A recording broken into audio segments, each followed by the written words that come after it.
there's a beautiful story from the history of Al-Andalus, where the Khalifa at the time, he wanted to find someone to marry his daughter. And the Khalifa, he doesn't just want, anyone to, it was his son. He didn't want just anyone to marry his son. You want to find the best girl available. So he made a proclamation in the city of Qurtuba.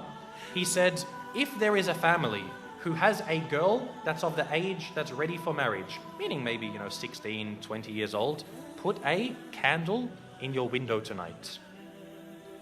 And she's ready for marriage, and she has memorized the entire Quran. Put a candle in your window tonight. They said the entire city was lit up that night. The entire city was lit up because there were so many young girls who had memorized the Quran. So he said, Khair, my son can't marry that many women. So he said the next night, any of you who has a daughter who's of the age to marry, who has memorized the entire Quran and also one of the certain books of Maliki fiqh, put a candle in your window tonight. It was said again that night, not as much as the night before, but almost again the whole city was lit up by candles. I would dare to say that if we were to ask about our entire ummah today, to have one girl who's of the age to get married, who has memorized the entire Quran and one of the books of Maliki fiqh, khalas, any book of fiqh, we would not have a single candle in our windows tonight. This shows the state of the ummah. And this is a sign that we see when our women are educated, the ummah is strong. For the men to be educated, khalas, men are always going to be educated. They're always going to be needed. You're always going to need an imam. But the true test for the ummah is when the women are educated.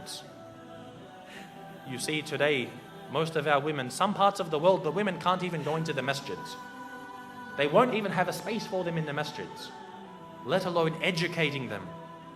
You find, khalas, she knows how to cook and clean, perfect, mashallah, this is all we need.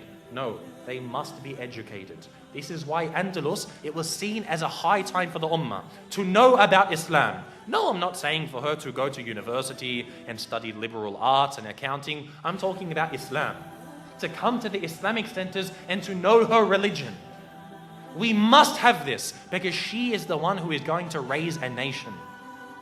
The husband, the father isn't there to raise the children. The mother is. If she doesn't know about her religion, what is she going to pass on? This shows how healthy we are. And the reality is, in ummah today, we are very sick. The women know nothing about Islam and our men are very uneducated. So we have to turn this around.